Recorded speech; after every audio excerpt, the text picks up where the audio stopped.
The Concordat survey vessel emerged from hyperspace at the edge of Sol system, its crystalline hull refracting starlight in prismatic patterns.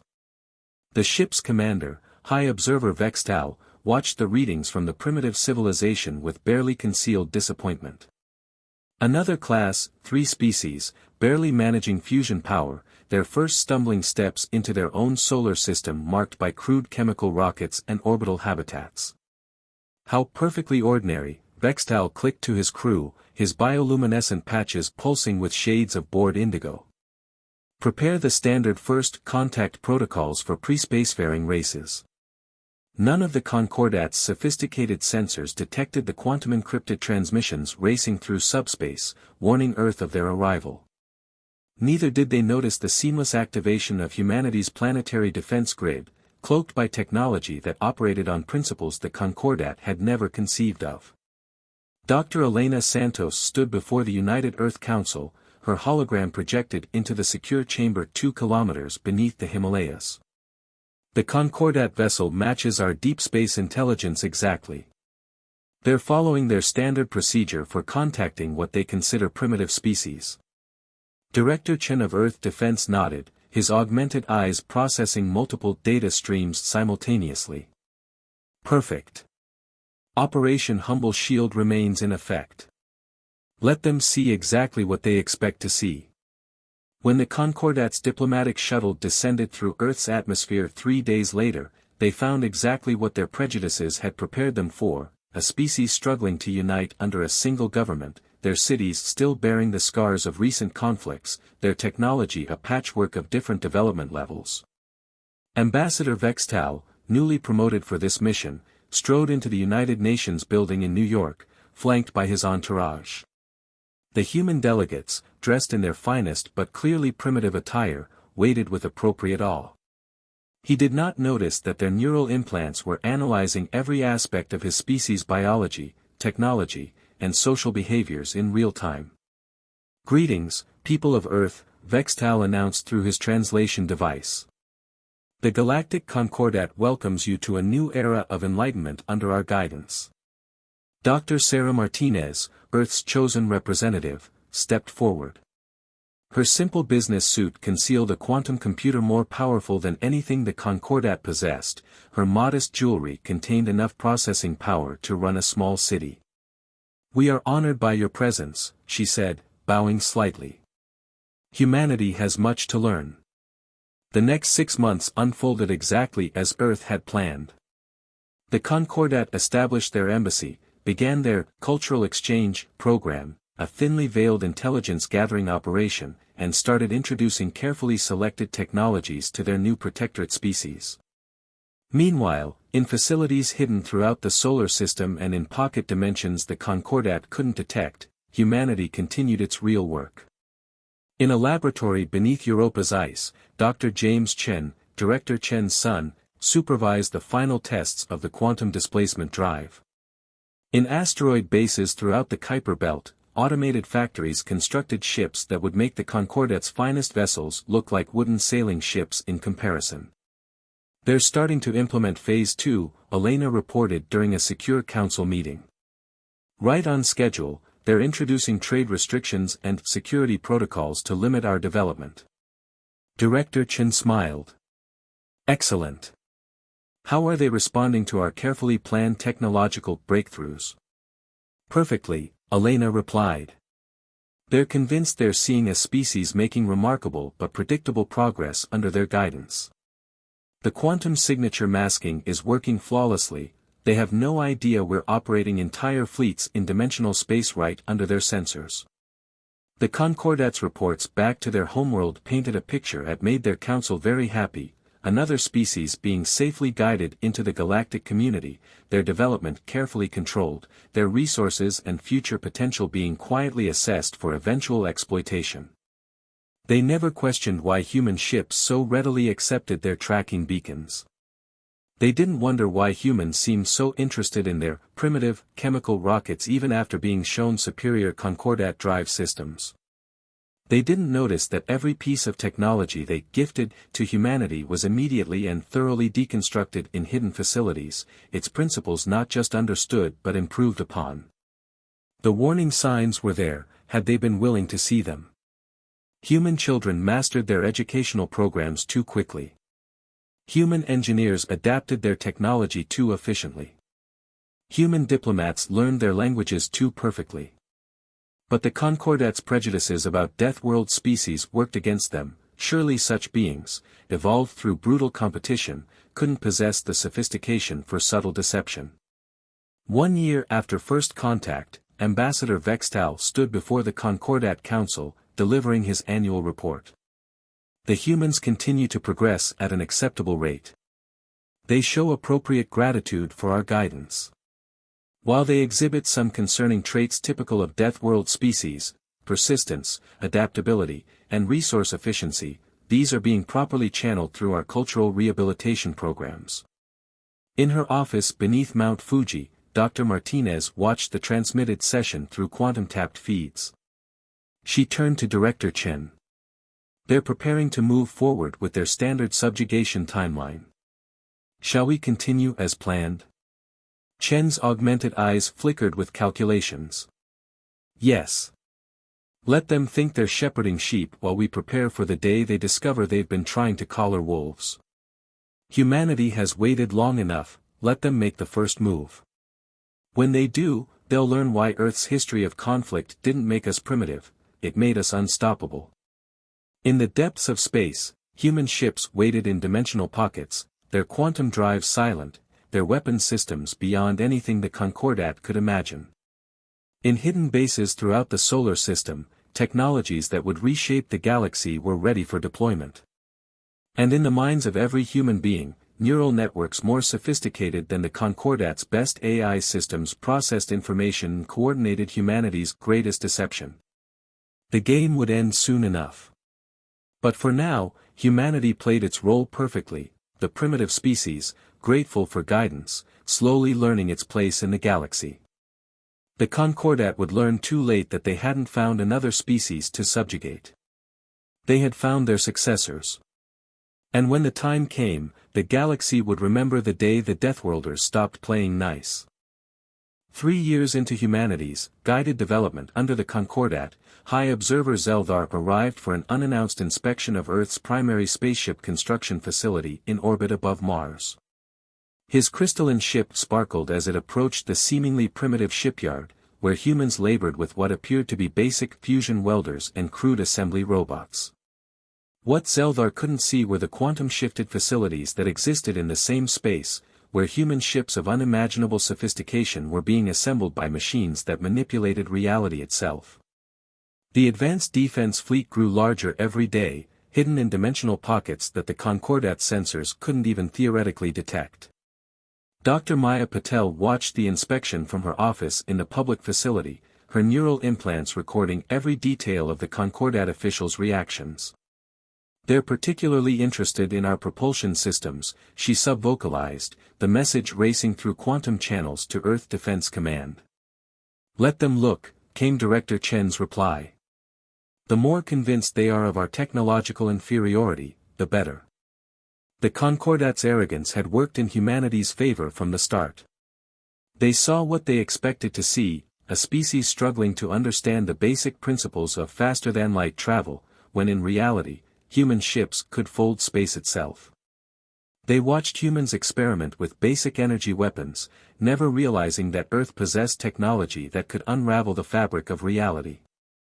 In a secure facility beneath the Pacific Ocean, Dr. James Chen supervised the final tests of the quantum cascade system. The device, no larger than a coffee cup, could disable every piece of Concordat technology within a light-year radius. Final simulation complete, he reported. The system works perfectly. They'll never know what hit them. The Concordat's presence on Earth had grown steadily. Their cultural advisors were everywhere, monitoring humanity's development, ensuring they progressed along approved paths. They never realized that every conversation, every demonstration of their technology, every casual display of their capabilities was being analyzed by neural networks far more sophisticated than anything they possessed. Ambassador Vextal, now promoted to Oversight Commander, stood before the Human Development Committee on the Concordat homeworld. The Deathworlders continue to show remarkable adaptability, he reported. Their grasp of our basic technologies exceeds expectations. I recommend accelerating the implementation of Phase 3. The committee members pulsed with shades of approval. Phase 3 would begin the true exploitation of Earth's resources and population. The humans would be grateful, of course. The Concordats' propaganda was very effective at convincing primitive species that their subjugation was for their own good. Back on Earth, in a quantum-secured chamber deep within Mount Everest, the United Earth Council received the transmitted intelligence. They're moving faster than expected, Elena Santos noted, her augmented mind calculating probabilities. The resource extraction plans are extensive. Director Chen's expression remained neutral. Good. The sooner they show their true intentions, the sooner we can end this charade. Are the defensive systems ready? Dr. Martinez nodded. The quantum shield network can be activated instantly. Every major population center is protected by technology they can't even detect, let alone overcome. The advanced defense fleet is fully operational, though they believe we're still struggling with basic ion drives. In orbit around Jupiter, hidden in a dimensional fold, Admiral Sarah Connor supervised fleet exercises. Ships that could tear apart space itself moved with perfect precision, their crews trained to fight an enemy that still thought humans were barely capable of interplanetary travel. Battle Group Omega, commence stealth maneuvers, she ordered. Let's see how well those new quantum drives perform. The Concordats' delegation to Earth grew increasingly confident. They began introducing more restrictions, more security protocols, to protect humanity from its own development. Trade routes were restricted, resource extraction increased, and human expansion beyond Mars was firmly discouraged. For your own safety, Vextal explained to the United Earth Council, his bioluminescence displaying the patronizing colors of a teacher addressing particularly slow students. Deathworld species must be carefully guided to prevent them from harming themselves or others. Dr. Martinez managed to keep her expression appropriately humble, though the quantum computer in her brain was simultaneously directing the deployment of another dozen stealth satellites. We understand, Oversight Commander. Humanity is grateful for the Concordats' wisdom. In hidden facilities across the solar system, humanity's true technological achievements continue to grow. The quantum displacement drives were now capable of moving entire fleets across the galaxy in moments. The reality-warping weapons could reduce a Concordat dreadnought to its component atoms without leaving a trace. The defensive systems could render human worlds completely untouchable. But still, humanity waited. Every restriction was accepted with apparent gratitude. Every demand was met with careful compliance. Every indignity was endured with seeming humility. The Concordats' reports grew increasingly confident, the Deathworlders were being properly civilized, their potentially dangerous nature being successfully contained. They never questioned why human agricultural production increased so dramatically under their guidance.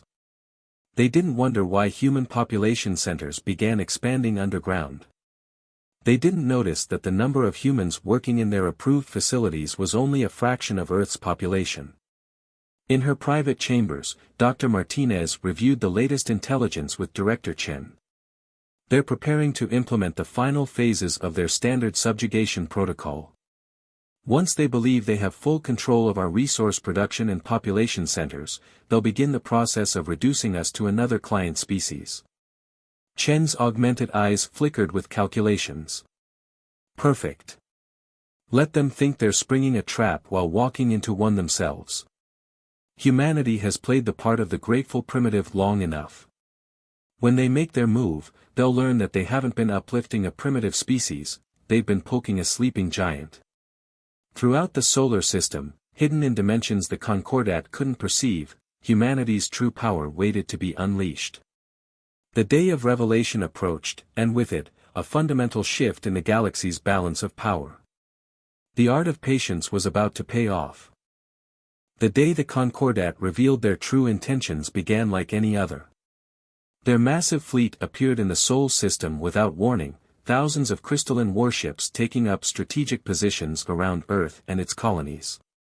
To their sensors, humanity's defenses consisted of a few crude orbital platforms and a handful of primitive warships. Oversight Commander Vextal's hologram materialized in the United Earth Council chamber, his bioluminescence pulsing with the colors of absolute authority. By order of the Galactic Concordat, Earth and all its territories are now under direct administrative control. This is for your own protection and continued development. Dr. Martinez sat calmly at the council table, her neural implants transmitting everything to Earth Defense Command. Surely there must be some mistake, Commander. We have followed all protocols, accepted all guidance. There is no mistake, Vextal interrupted. Your species has demonstrated concerning tendencies despite our best efforts at rehabilitation. The Concordat has determined that more direct control is necessary. His avatar gestured, and tactical displays showed Concordat ships moving to seize Earth's orbital facilities. In his command center beneath the Himalayas, Director Chen watched the Concordat fleet's movements with his augmented vision. They're deploying exactly as our predictive models suggested. Admiral Connor, is the defense fleet in position? All ships ready in quantum space, Connor's voice replied through their secure link. Waiting for your command.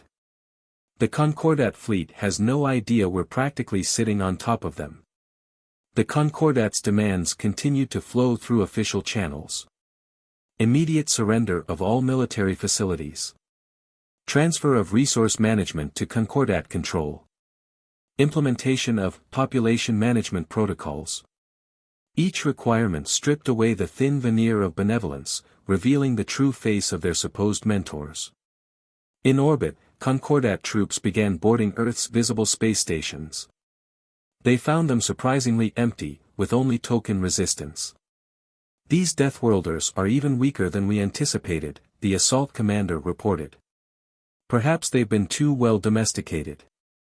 Deep beneath the Pacific Ocean, Dr. James Chen monitored the quantum field readings.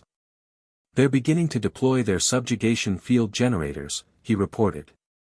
Standard Concordat technology for controlling primitive species. Shall we show them how well that works on us? Director Chen's voice was cold. Not yet.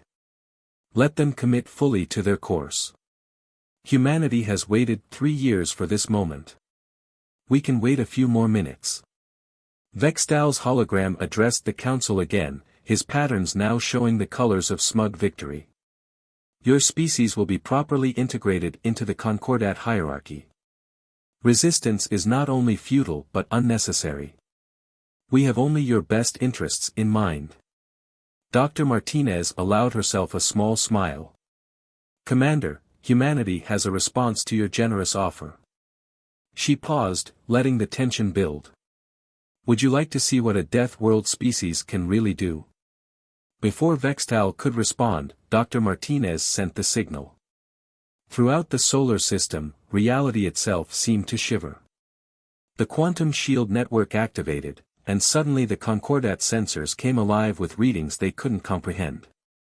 Hidden dimensions unfolded like blooming flowers of technology, revealing humanity's true capabilities. The advanced defense fleet emerged from quantum space, their ships making the Concordat vessels look like ancient relics. Where the aliens saw empty space, human fortress stations materialized. Where they thought they found weakness, they discovered power beyond their understanding. Admiral Connor's voice echoed through all Concordat communications channels. This is Admiral Sarah Connor of the United Earth Defense Fleet. Your vessels are now surrounded by weapon systems you cannot detect, let alone defend against. The subjugation field generators you attempted to deploy have already been neutralized. You have one opportunity to withdraw.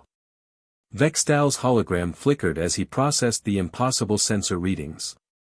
This is some trick. You're Death World savages. We've monitored your development. You can't possibly. We showed you exactly what you expected to see, Dr. Martinez interrupted. Your arrogance made you the perfect audience for humanity's greatest performance. While you thought you were guiding our development, we were analyzing every aspect of your civilization. While you thought you were containing us, we were surpassing you in ways you can't imagine. In orbit, Concordat ships found themselves locked in quantum fields that rendered their weapons useless.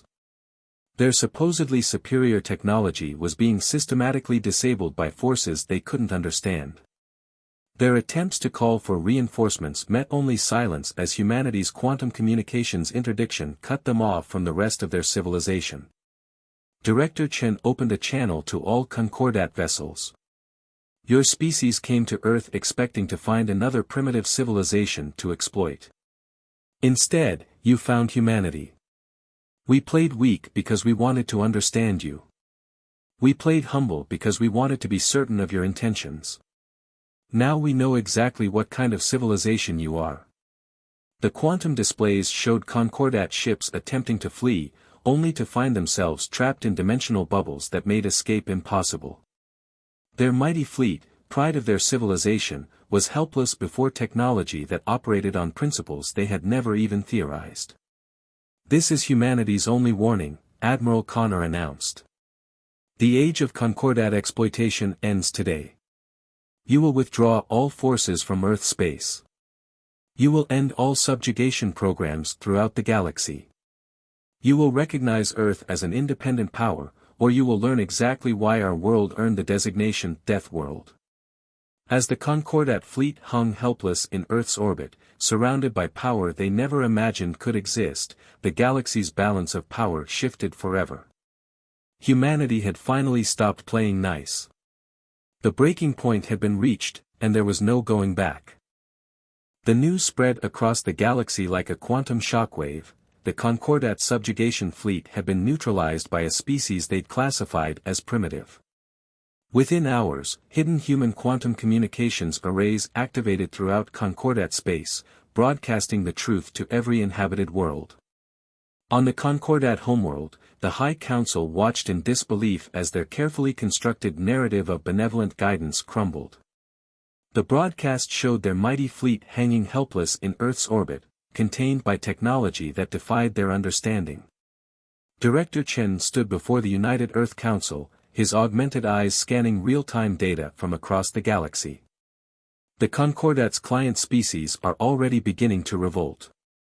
Their entire system of control was based on technological superiority. We've shattered that illusion completely. In orbit, Admiral Connor's fleet maintained their containment of the Concordat vessels. Human ships, finally revealed in their true form, gleamed with technology that seemed to bend reality itself. Their quantum displacement drives created ripples in spacetime that the Concordat sensors couldn't even process properly. Your civilization has two choices, Dr. Martinez addressed the emergency session of the Concordat Council, her hologram towering over their crystalline chamber. Adapt to a new reality where you cannot simply exploit those you consider primitive, or face the consequences of your actions. Dr. James Chen's quantum cascade systems had already spread throughout Concordat space, hidden in dimensional pockets. With a single command, humanity could disable their entire technological infrastructure. But that wasn't humanity's goal. We could have destroyed your fleet the moment it entered our system, Admiral Connor explained to a stunned Vextal. We could have let your ships try to fire their weapons, not realizing that our quantum fields had transformed their energy weapons into harmless light shows. Instead, we chose to show restraint. The true extent of human technological advancement began to become clear to the galaxy. The quantum displacement drives weren't just faster than Concordat ships, they operated on principles that made traditional space travel obsolete. Human defensive systems didn't just stop attacks, they controlled the fundamental forces that made such attacks possible. In their hidden facilities throughout Earth's solar system, humanity's greatest achievements were finally revealed. Massive structures emerged from quantum space, research stations and manufacturing facilities that had been operating unseen for years. Each one demonstrated capabilities that the Concordat had thought impossible. Your civilization's greatest mistake, Director Chen addressed the Concordat Council, wasn't underestimating our technological capability. It was assuming that because we evolved on a death world, we must be primitive and violent. You never considered that surviving on such a world might require intelligence, cooperation, and innovation far beyond your understanding. The human fleet began systematic sweeps of Concordat space, not to conquer, but to liberate. Hidden quantum arrays activated on every subjugated world, providing their populations with technology that would free them from Concordat control. Centuries of careful exploitation began to unravel in days. Dr. Martinez stood in the quantum-shifted space near Jupiter, watching as human ships dismantled the last of the Concordat's attempt at a counterattack.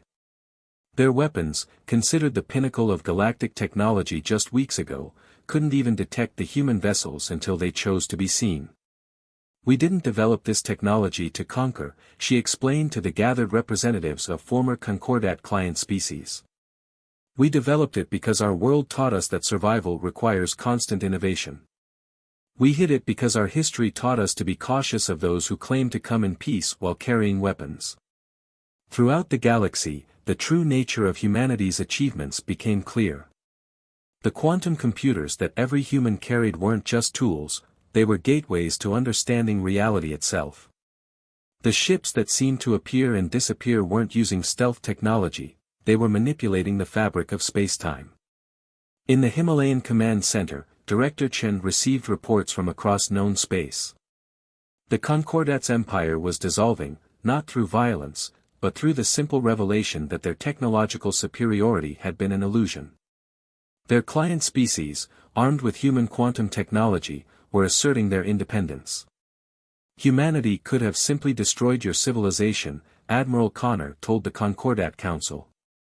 "We could have used our quantum cascade systems to reduce your entire infrastructure to its component atoms. Instead, we're offering you the chance to become part of a new galactic community, one based on cooperation rather than exploitation." The unveiling of humanity's true capabilities sent shockwaves through galactic civilization. Species that had lived under Concordat dominion for centuries found themselves suddenly free, armed with technology that made their former masters' greatest achievements look primitive. In Earth orbit, Dr. James Chen activated the final phase of the quantum network, linking every liberated world in a communication system that operated outside normal spacetime. "The age of exploitation is over," he announced across the quantum channels. "The age of collaboration begins." Humanity had stepped onto the galactic stage not as conquerors, but as liberators. The sleeping giant had awakened, and the galaxy would never be the same. 5 years after humanity revealed its true capabilities, the galaxy had transformed beyond recognition. The crystalline spires of the former Concordat capital now hosted the Galactic Coalition, where representatives from all spacefaring species gathered as equals. The quantum network connected civilizations across vast distances, allowing instant communication and cooperation on an unprecedented scale.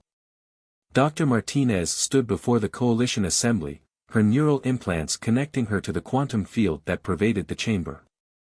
Around her sat delegates from 100 worlds, including former Concordat officials who had learned to adapt to the new reality. "The last of the liberation programs is complete," she announced. "Every species previously under Concordat control now has access to quantum technology sufficient to ensure their independence. The age of technological suppression is officially over." In Earth orbit, the Advanced Defense Fleet had evolved into something new. What was once a hidden force prepared for war had become an interstellar peacekeeping organization.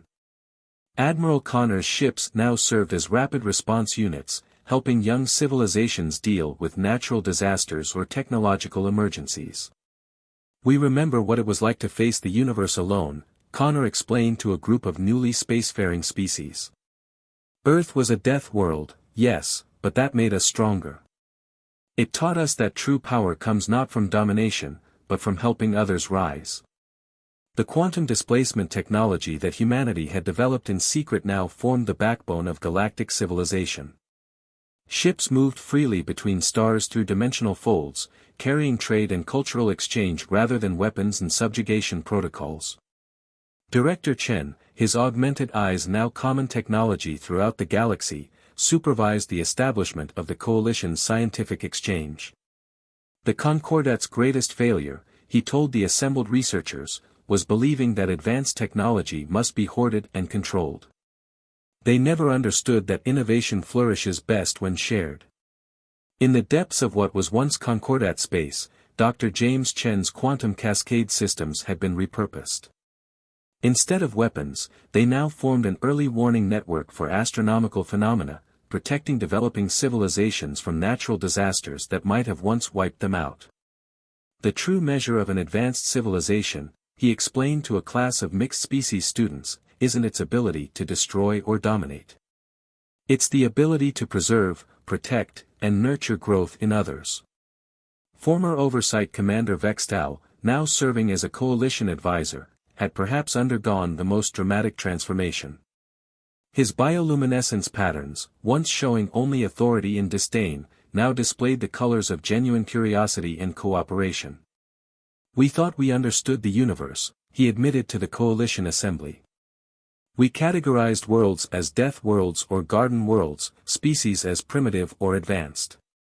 Humanity showed us that such simple classifications were worse than meaningless, they were actively harmful to galactic progress." The quantum network that humanity had built in secret now served as more than just communication infrastructure. It had become a galactic nervous system, allowing civilizations to share knowledge, culture, and resources freely. Species that had once been barely able to reach their own moons now contributed unique perspectives to coalition research projects. In the quantum-shifted spaces where humanity had once hidden its true capabilities, new wonders were being born. Joint research teams from dozens of species worked together, combining their unique perspectives and evolutionary advantages to push the boundaries of what was possible. "Earth taught us that survival requires adaptation," Dr. Martinez addressed a graduation ceremony at the new Coalition Academy. "But it also taught us that the greatest adaptations come through cooperation. A death world species doesn't survive through strength alone, but through intelligence, innovation, and most importantly, working together." The former Concordat worlds, stripped of their ability to exploit others, had found a new purpose. Their expertise in administration and organization, once used for suppression, now helped coordinate galactic-scale scientific and cultural projects.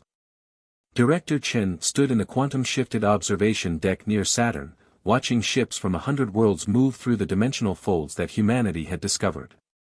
"We hid our capabilities not out of fear," he told his assembled staff, "but because we needed to understand what kind of galaxy we were dealing with. Now we understand, and more importantly, we've helped the galaxy understand itself." The age of exploitation was over. The age of cooperation had begun. Humanity, the death world species that had hidden its light for so long, had not just changed the galaxy's power structure, they had transformed its very nature. In the end, the greatest weapon humanity had developed wasn't their quantum technology or their dimensional manipulation. It was their ability to turn potential enemies into allies, to transform suppression into cooperation, to show the galaxy a better way forward. The new order wasn't built on fear of humanity's power, but on appreciation for their wisdom. The Deathworlders had stopped playing nice, yes, but only to create something far better than the galaxy had ever known before.